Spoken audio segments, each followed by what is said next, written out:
요엘서 말씀을 통해서 참된 회개가 무엇인가에 대해서 함께 살펴보고자 합니다. 우리가 이 땅을 살아가면서 하나님 앞에 죄 짓지 않는 것이 가장 이상적이고 좋은 모습이다, 그렇게 말할 수 있습니다. 그런데 안타깝게도 우리는 연약한 인생이기에 죄를 짓지 않고 살아가는 것이 어떻게 보면 불가능하다, 그렇게 말을 해도 틀리지 않을 것입니다. 예배의 자리에 나오신 저와 여러분 모두 지난 우리의 시간들을 돌아보면 수도 없이 하나님 앞에 회개했던 그런 기억들이 아마 있으실 줄로 압니다. 그런데 그 회개가 성경이 말하는 참된 회개인지 우리 스스로 한번 돌아볼 필요가 있다라는 거죠. 무슨 말인가 하면 회개 기도를 했다, 이게 중요한 게 아니라 참된 회개라는 것은 우리의 삶의 돌이킴을 말하는 것입니다. 우리가 죄악된 길로 가다가 회개했다라고 하면 더 이상 그 길로 가지 않는 것, 우리의 삶의 방향을 죄로 세상으로 향하던 그 모든 것들을 돌이켜서 다시 하나님께로 향하는 것, 그게 진정한 회개인 거죠. 그런데 우리는 가끔씩 어떻게 생각하냐면 내가 하나님 앞에 회개 기도했으니까 나는 회개했다, 그렇게 생각할 때가 있다라는 거죠. 회개 기도는 했는데 회개 기도하기 전과 이후의 삶이 전혀 다르지 않다면 어떻게 보면 모양새, 회개라고 하는 모양새는 갖추었는지 모르지만 위선과 가식의 그런 종교 생활을 반복하는 것이다, 그렇게 말을 해도 틀리지 않을 것입니다. 오늘 요엘 선지자를 통해서 하나님이 당시에 이스라엘 백성들에게, 그리고 오늘을 살아가는 우리들에게 참된 회개가 무엇인지, 그 참된 회개의 방법과 그 결과에 대해서 말씀하시는데, 그 말씀을 우리의 마음 깊이 새기고 우리가 살아가면서 바라기는 하나님 앞에 범죄하지 않기를 원합니다. 하지만 혹시라도 우리가 연약해서 범죄하게 되어지면, 하나님 앞에 죄를 짓게 되어졌을 때 진정한 회개로 하나님 앞에 바로 서고 또 하나님과 더욱더 가까워지는 그런 저와 여러분 되시기를 주님의 이름으로 축복합니다. 오늘 말씀에 보면 이제 요엘서 1장부터 쭉 살펴보시면 하나님은 요엘을 통해서 임박한 여호와의 날을 예고하십니다. 그러면서 이스라엘 백성들에게 어떻게 하라고 말씀하시냐면요, 우리 12절 말씀 같이 한번 읽겠습니다. 2장 12절입니다. 다 같이 읽습니다. 시작. 여호와의 말씀에 너희는 이제라도 금식하고 울며 애통하고 마음을 다하여 내게로 돌아오라 하셨나니. 지금 하나님께서 요엘 선지자를 통해서 뭐라고 이야기하냐면 금식하고 울며 애통하고 마음을 다하여 하나님께로 돌아오라, 그렇게 지금 말하고 있습니다. 요엘 선지자가 활동했던 시기가 정확하게 언제인지 성경에 나와 있지 않습니다. 그런데 지금 분명하게 알 수 있는 것은 이스라엘 백성들에게 임할 무서운 심판을 지금 예고하고 있다라는 거죠. 요엘서 2장 31절에 보시면 이런 말씀이 있습니다. 여호와의 크고 두려운 날이 이르기 전에 해가 어두워지고 달이 핏빛같이 변하려니와, 그렇게 지금 말하고 있습니다. 무엇을 말하고 있습니까? 이스라엘에 임할 하나님의 심판의 날이 공포스러울 만큼 무섭다라는 것을 지금 말해주고 있습니다. 하나님께서 이스라엘 백성들에게 심판을 예고하시는 이유가 무엇입니까? 멸망시키기 위해서가 아니고 그들을 회개하고 돌이켜서 그 심판에서 이제 면할 수 있도록, 그 심판을 피할 수 있게 하려는 그런 하나님의 의도인 것을 우리에게 보여주고 있습니다.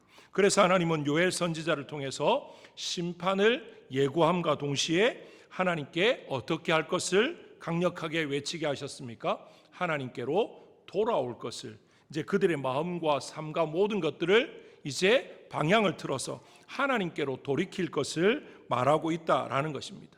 한번 생각해 보시면 하나님의 목적이 멸하는 것, 멸망시키는 게 목적이었다면 굳이 회개하라고, 또는 이제 임하게 될 그 크고 무서운 날에 대한, 두려운 날에 대한 그런 경고를 할 필요가 없죠. 멸망이 목적이라면 그냥 예고 없이 멸망시켜 버리면 된다라는 거죠. 그런데 하나님께서 이렇게 예고하시는 이유, 이거 하나님의 날이, 여호와의 날이 임하면 그때는 크고 두려운 날이 되어서 정말 이런 심판이 있을 것이다. 그렇게 말씀하시는 이유는 최종 목적이 이 백성들을 멸망시켜 버리는 것, 말 그대로 끝장내 버리는 것이 아니다라는 것을 보여주는 거죠. 오늘날에도 마찬가지입니다. 하나님은 성경을 통해서 자기 백성들이 범죄하면 벌하실 것을 계속해서 강조합니다. 죄에 대해 벌을 주시는 것이, 그런데 하나님의 본 마음은 아니다라는 거죠. 하나님의 본 마음은 죄 지으면 너희는 벌받게 돼 있어. 죄 지으면 내가 징계할 거야. 그러니까 징계가 목적이 아니라 뭐가 목적입니까? 죄를 짓지 않고 또는 죄를 지어서도 회개하고 돌이키고 하나님께로 나오게 하는 것. 다시 말하면 죄가 얼마나 무서운지, 죄가 얼마나 하나님으로부터 우리를 떼어내고 정말 심각한 지경에 이르게 하는지, 그걸 깨닫게 하기 위해서 징계를 말하고 심판을 말하는 거지, 심판과 징계가 목적은 아니다라는 것입니다. 죄악된 길에서 돌이켜서 하나님께 돌아오는 것, 그것이 바로 회개이고 하나님께서 연약해서 범죄한 우리 인생에게 진정으로 바라는 것이다 라는 사실을 다시 한 번 더 저와 여러분의 마음에 새길 수 있기를 원합니다. 그러면 하나님의 뜻을 받들어서 돌아가고자 한다면 어떻게 해야 되는가라는 거죠. 13절 보시면 이렇게 되어 있습니다. 너희는 옷을 찢지 말고 마음을 찢고 너희 하나님 여호와께로 돌아올지어다, 그렇게 말하고 있습니다. 우리에게 회개가 무엇이고 회개는 어떻게 하는 것인지 명확하게 지금 보여주고 있습니다. 뭐라고 이야기합니까? 너희는 옷을 찢지 말고 마음을 찢으라, 그렇게 지금 말하고 있습니다.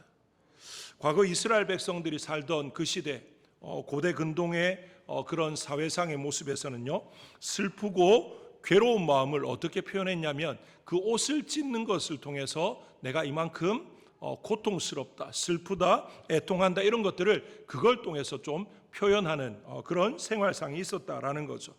대표적인 경우를 우리가 살펴보자면 역대하 34장에서 보시면 요시야 왕이 이제 하나님의 말씀을 들을 때 그 하나님의 말씀을 듣는 그 자리에서 어떻게 했냐면 자신의 옷을 찢었다라고 이야기합니다.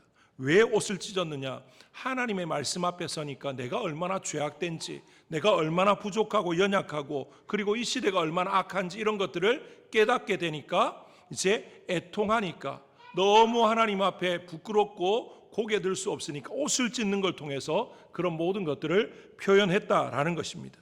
그런데 하나님은 지금 이스라엘 백성들에게 뭐라고 말씀하시냐면 회개의 표시로 단지 옷을 찢는 것, 그것으로 부족하다라는 거죠.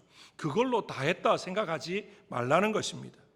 다르게 이야기하면 겉으로만, 형식적으로만 회개하지 말고 마음으로부터 자신의 죄를 안타깝게 여기면서 진실되게 회개하라, 그렇게 지금 말씀하고 있는 것입니다. 뿐만 아니라 하나님께서는 뭐라고 이야기하냐면 그렇게 마음을 찢고 그 다음에 어떻게 하라고 이야기합니까? 하나님께로, 여호와께로 돌아오라, 그렇게 지금 말하고 있습니다. 여기서 돌아오라 이렇게 말하는 것은 삶의 방향성을 이야기하는 건데요, 자신의 죄에 대해서 안타까워하고 그냥 가슴 아파하는 것, 내가 왜 그랬을까, 다시는 안 그래야지, 그렇게 마음만 먹는 게 중요한 게 아니고 이제 삶의 방향을 하나님께로 다시 맞추는 것. 이제 우리가 하나님 앞에서 범죄했다, 하나님 앞에서 내가 하나님이 기뻐하지 않는 삶을 살았다라고 할 때 우리의 삶의 방향은 어디를 향해 있었겠습니까? 세상을, 인간적인 것들을 향해 있었을 것입니다. 그런데 회개라고 하는 것은 그 모든 방향을 어디로 다시 맞추는 겁니까? 하나님께로, 살아계신 하나님, 왕이신 하나님께로 우리의 마음을, 우리의 생각을, 우리의 삶의 자세를, 모든 것들을 다시 이제 맞추는, 그것이 참된 회개다라는 거죠. 그러니까 돌아오라 그렇게 말하는 게 이제 그 방향을 돌려서 하나님께로 모든 것들을 맞추라, 그렇게 말하는 것입니다. 13절 상반절과 12절 말씀은 표현 방식이 다를 뿐 거의 비슷한 어떤 이제 성격을 띠고 있습니다. 12절에 금식하고 울며 애통하고 라고 하는 이 말씀은 13절에 너희는 옷을 찢지 말고 라는 말로 이제 바꿀 수 있는 것입니다. 또 마음을 다하여 내게 돌아오라, 이 말씀은 마음을 찢고 너희 하나님께로 돌아올지어다 라고 하는 말과 이제 유사한 말씀으로 볼 수가 있는 거죠. 이렇게 비슷한 표현을 이제 연이어서 반복적으로 이렇게 한다는 것은 무엇을 말하냐면 하나님이 그것을 매우 중요하게 여기신다, 그런 의미로 받을 수가 있는 거죠. 하나님은 자기 백성이 죄악에 대해서 이제 마음으로부터 슬퍼하면서 진실하게 이제 모든 삶을 온전히 하나님께로 돌이키기를 원하신다, 그걸 지금 말하고 있습니다. 정말 우리는 하나님이 원하시는 대로 이 죄악에 대해서 우리의 마음을 찢고 울며 애통할 뿐만 아니라 우리의 모든 언행심사, 우리의 가치관, 우리의 삶의 모든 것들을 하나님이 기뻐하시는 모습으로 변화시키고자 다시 한번 더 마음에 다짐하고 결단하고 그렇게 살아가시는 저와 여러분 되시기를 주님의 이름으로 축복합니다. 하나님께로 돌이킨 자답게 살아가는 것, 저와 여러분이 수도 없는 회개를 하지 않았습니까? 정말로 지난 세월 우리가 하나님을 믿고 의지하고 살아오면서 나는 이제까지 한 번도 죄 지은 적이 없다, 그렇게 말할 사람 아무도 없습니다. 그리고 죄 지을 때마다 우리는 수도 없이 우리가 할 수 있는 최선을 다해서 하나님 앞에 회개했습니다. 그런데 그 회개가 진정한 회개가 되려고 하면 우리의 삶이 바뀌어야 되는데 어떻게 바뀌어야 됩니까? 이제 회개라고 하는 것이 하나님께로 우리의 마음을, 우리의 생각을, 우리의 말과 행동과 모든 것들을 하나님께로 돌이켜서 하나님이 원하시는 삶으로 바꾸는 것인데, 우리의 삶이 진정 그러한지 다시 한 번 더 우리의 삶을 점검하고 정말로 회개한 자답게 하나님께로 돌이킨 자답게 살아가시는 저와 여러분 되시기를 주님의 이름으로 축복합니다. 이제 이렇게 하나님 앞에 우리가 진심으로 회개하면 하나님이 어떻게 하신다고 말씀하시냐면요, 14절 말씀 같이 한번 읽어보겠습니다. 14절 같이 읽습니다. 시작. 주께서 혹시 마음과 뜻을 돌이키시고 그 뒤에 복을 내리사 너희 하나님 여호와께 소제와 전제를 드리게 하지 아니하실는지 누가 알겠느냐. 예, 여기 14절에 보면 혹시라고 하는 이제 그러면서 알겠느냐 이렇게 마무리하고 있어서 이걸 들으면 하나님이 그렇게 하신다는 말인가 안 하신다는 말인가 헷갈릴 수 있는데, 이 이제 히브리어 어법에 이제 이렇게 쓰는 것은 이게 잘 모르겠다 이런 표현이 아니고 분명히 그렇게 하실 것이다라는 걸 이런 식의 표현으로 이제 사용하기도 한다라는 걸 이제 아시면 좋겠습니다. 그러니까 이 14절 말씀은 어떻게 이제 우리가 보는 게 맞냐면요, 우리가 회개하면 하나님은 분명코 그렇게 하신다, 그렇게 확신으로 보시는 게 맞다라는 거죠. 그래서 우리가 진심으로 회개하면 하나님께서는 마음과 뜻을 돌이키실 뿐만 아니라 이제 어떻게 하십니까? 그 뒤에 복을 내리신다, 그렇게 지금 말하고 있습니다. 그리고 여호와께 소제와 전제를 드리게 하신다. 다시 말하면 하나님께서 그 제사를 받으신다, 그렇게 지금 말하고 있는 거죠. 그러니까 다시 말하면 이 14절은 우리가 회개한 그 회개의 결과가 뭔지를 보여주는 겁니다. 회개하면 하나님이 자기 백성들에게 두 가지를 행하시는데, 첫 번째가 원래 죄에 대해서 벌을 내리시려고 했던 그 마음과 뜻을 돌이키실 뿐만 아니라 벌 대신에 뭘 내리십니까? 복을 내리신다. 정말 놀라운 말씀입니다. 그 다음에 또 한 가지는요, 여호와께 소제와 전제를 드리게 하신다. 이건 하나님이 이스라엘 백성이 드리는 제사를 받으시겠다라는 의미입니다. 레위기에서 말씀하는 대로 이스라엘 백성들은 원래 소제와 전제를 비롯한 각종 제사를 하나님께 드려야 됐습니다. 그런데 이스라엘 백성들은 말씀을 따라 늘 제사를 중요하게 여겨서 하나님 앞에 드릴 때도 있었지만 범죄할 때, 하나님을 떠났을 때도 그들은 형식을 갖추고 제사하는 행위는 계속 했습니다. 그런데 문제가 뭐냐면요, 제사를 하는 게 문제가 아니고 제사를 드렸을 때 하나님이 받으시느냐 받지 않느냐, 그게 더 중요한 부분인 거죠. 이스라엘 백성들이 하나님 말씀대로 살아갈 때, 그래서 하나님 앞에 제사할 때 하나님이 그 제사를 받으시는 것 정말 중요한데, 그들이 사사시대나 또는 이제 구약의 소선지서 쭉 읽어 나가다 보면, 대선지서를 읽어 나가다 보면 그들이 하나님과 무관한 삶을 살아가면서도 여전히 절기도 지키고 하나님 앞에 제사도 드리고 다 했습니다. 그런데 하나님은 뭐라고 이야기합니까? 나는 너희가 드리는 제물, 그 향기, 그 기름 나는 역겹다라고 이야기합니다. 무슨 말입니까? 제사를 드렸지만 하나님이 어떻게 하십니까? 받지 않으십니다. 그걸 하나님이 제사로 인정하지 않고 거절해버리는, 거부해버리는 그런 상황들이 성경에 많이 나오고 있습니다. 그러니까 제사를 드린다 이게 중요한 게 아니라 그 제사를 하나님이 받으신다 이게 더 중요하다라는 거죠. 한번 생각해 보십시오. 백날, 첫날 주야정 전으로 제사를 드리는데 제사를 받으신 하나님이 인정하지 않으시면, 그걸 받지 않으시면 우리가 드리는 이 예배, 제사 아무 의미가 없지 않습니까? 그래서 하나님은 죄를 싫어하시기 때문에 죄가 있는 그대로 하나님 앞에 죄를 가지고 나와서 그 죄 가운데 우리가 뭔가를 하면 하나님은 기뻐하지 않습니다. 받지 않으십니다. 그래서 우리 주님도 신약에서 뭐라고 이야기합니까?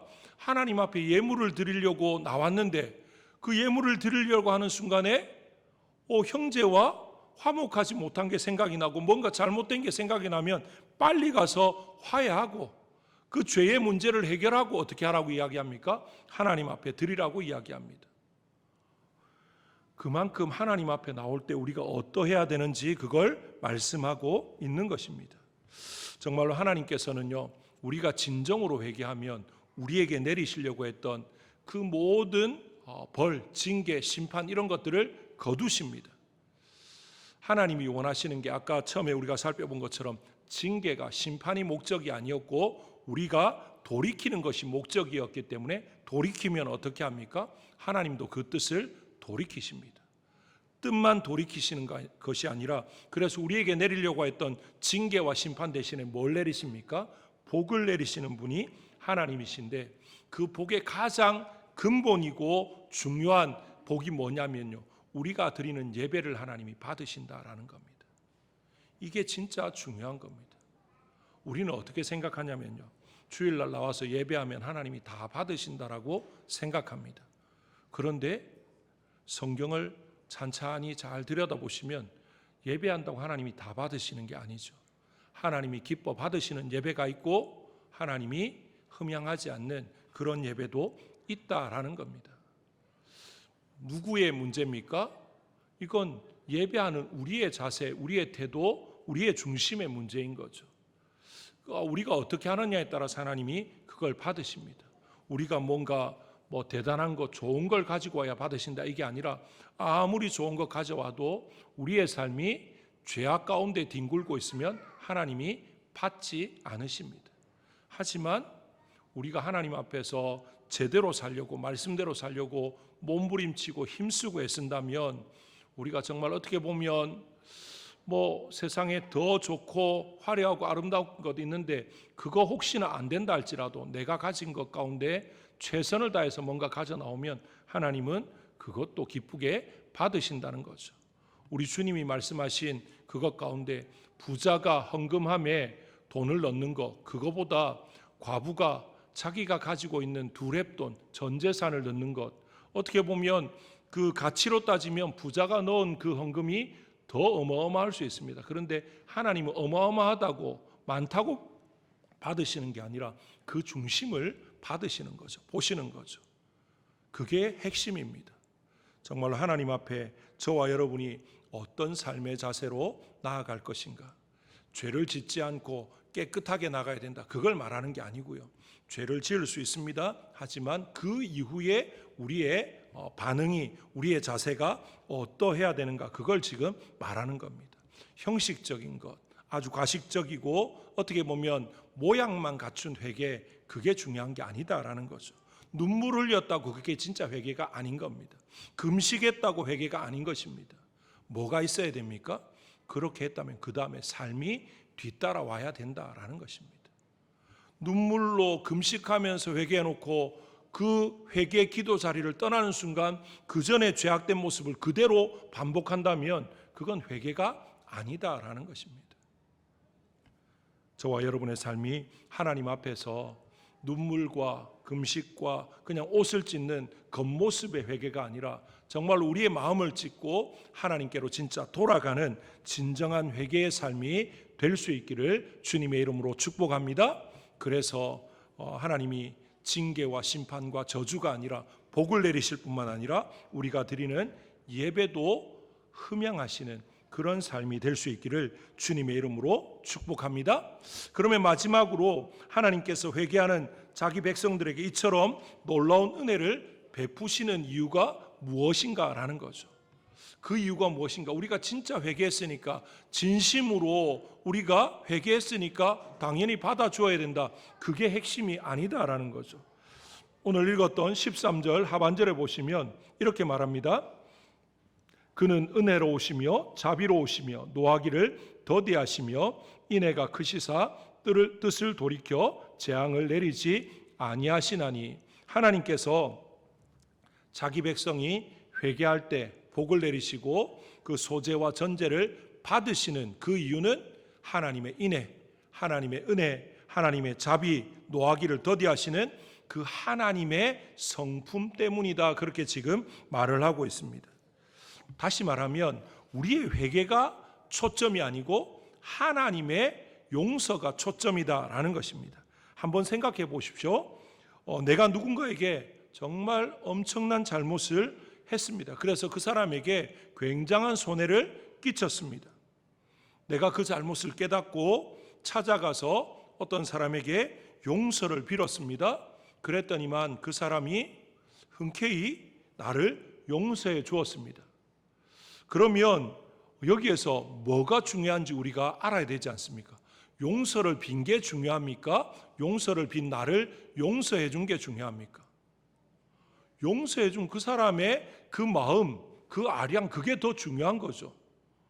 내가 용서를 빌었는데 왜 용서를 안 해줘? 이건 중요한 게 아닙니다. 나에게 그게 달려있는 게 아니지 않습니까? 내가 이런 엄청난 잘못을 했고 정말 막대한 손해를 끼쳤는데도 그가 나를 용서해 준 것, 그 후자가 있기 때문에 앞에 용서를 구한 것도 의미가 있는 거지, 후자가 없으면 내가 아무리 용서를 구해도 그건 의미가 없는 것 아닙니까? 다르게 말하면 우리가 하나님 앞에 회개했는데 하나님이 우리의 그 회개를 보시고 받으시고 용서해 주시고 오히려 우리에게 복을 주시고 우리의 예배를 받으시는 그 하나님의 넓은 마음, 사랑의 마음, 인자와 자비와 그 인애를 우리가 더 귀하게, 그걸 더 초점을 맞추고 해야 되는데 내가 회개했으니까 하나님 당연히 용서해 줘야죠. 그게 아니다라는 거죠. 우리가 하나님 앞에 회개할 때 우리의 회개를 하나님이 받으시는 이유는 바로 하나님의 하나님 되심 때문에 받으신다. 그걸 우리가 알아야 된다라는 것입니다. 그러니까 우리는 회개하고도 하나님 앞에 아무것도 할 말이 없습니다. 하나님이 우리의 회개를 받으신 것, 그거에 감사할 뿐인 거죠. 그저 감사하고 감격하고 정말 거기에 대해서 우리가 할 수 있는 것은 다른 게 없습니다. 하나님이 안 받으시면 뭐라 하겠습니까? 왜 하나님, 내가 눈물로 회개했는데, 내가 금식하면서 회개했는데, 내가 그렇게 애통하면서 그렇게 울부짖으면서 회개했는데 왜 안 받아줍니까? 따질 수 있습니까? 그건 우리의 영역이 아니죠.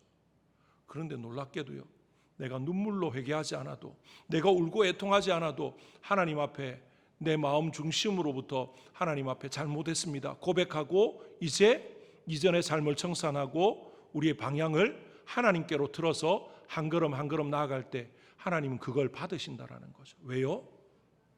내 회개를 하나님이 받아주시는 그 인애와 자비가 무궁하기 때문에 그것이 중요하다라는 것입니다. 오늘도 하나님은 우리를 기다리십니다. 어떤 우리를 기다리십니까? 한 점 이렇게 결점도 없는 완전 무결한 우리를 기다리시는 게 아니고요. 죄와 허물이 있어도 거기에서 돌이켜서 하나님께로 가고자 하는 그런 마음, 그런 중심을 가지고 하나님 앞에 나와서 몸부림치는, 하나님을 붙잡으려고 하는 그런 우리를 기다리신다라는 사실을 기억했으면 좋겠습니다. 그럴 때 하나님은 어떻게 하십니까? 미쁘시고 의로우셔서 우리를 다시 받아주십니다. 다시 품에 안아주십니다. 그러고는 어떻게 하십니까? 우리의 모든 것들을 다시 회복시켜 주시는 분, 그분이 하나님이신 줄로 믿습니다. 우리가 잘 아는 탕자 비유, 탕자가 말도 안 되는 정말로 아버지를 향해서 그가 할 수 있는 엄청난 불효를 저지르고 떠나지 않습니까? 어떻게 살아있는 아버지 앞에 나에게 올 몫을 유산을 달라, 그 말은 빨리 아버지 죽어라 이런 의미와 다를 바가 없습니다. 유대 사회에서 그건 말도 안 되는 소리거든요. 그렇게 하고 재산 챙겨서 떠났던 탕자, 그 아들 아닙니까? 그런데 그 아버지는 그 아들이 떠나는 순간부터 어떻게 합니까? 말씀해 보면 먼 발치에서 그 아들이 딱 등장하자마자 바로 알아봅니다. 내 아들이다. 그가 엉망이 돼서 옷도 차림새도 모든 게 다 엉망이 돼서 진짜 길 가다 보면 몰라볼 만큼 그렇게 되어 있었을 텐데도 아버지는 한눈에 알아보는 거죠. 왜요? 매일같이 거기를 바라보면서 행여나 오늘 올까 내일 올까 기다리고 있었다는 거죠. 그 아버지가 그 아들을 얼싸안고 어떻게 합니까? 가서 그 많은 돈 다 어디 썼어? 뭐 했어? 안 묻습니다. 바로 하인들에게 빨리 깨끗하게 씻기고 다시 옷을 입히고 가락지를 끼우고 원래의 모습으로 회복시켜 주는 거죠. 하나님의 놀라운 은혜를 그 탕자 비유를 통해서 보여주지 않습니까? 우리가 믿는 하나님이 바로 그런 하나님입니다. 우리는 허물밖에 없습니다. 우리는 죄 가운데 그냥 뒹굴 수밖에 없는 연약한 존재들입니다. 그런데 하나님은 그런 우리를 기다리고 계십니다. 어떤 우리를 기다리십니까? 죄에서 돌이켜서 하나님을 찾고 그래서 하나님께로 나오는 우리를 기다리고 계십니다. 그 하나님께로 한 걸음 한 걸음 나아가서 이번 한 주간도 그 하나님과 동행하시고 혹시나 죄를 범한다 할지라도 혹시나 연약해서 실수하고 넘어진다 할지라도 그 자리에 앉아서 그냥 주저앉아서 하나님과 점점 멀어지는 그런 삶이 아니라 다시 염치불구하고 하나님 앞으로 나아가서 하나님 잘못했습니다. 내가 바르게 살 수 있도록 다시 한 번 더 나에게 성령으로 인도해 달라고, 성령을 거두지 말아 달라고, 우슬초로 나를 깨끗하게 해달라고 기도하면서 우리의 삶을 돌이키는 저와 여러분 되셔서 하나님이 예비하신 복을 받을 뿐만 아니라 우리가 드리는 예배가 하나님이 기뻐하시는 예배로, 하나님이 흠양하시는 예배로 되어져서 정말로 하나님 앞에 인정받는 하나님 마음에 합한 그런 저와 여러분 되시기를 주님의 이름으로 축복합니다. 우리 시간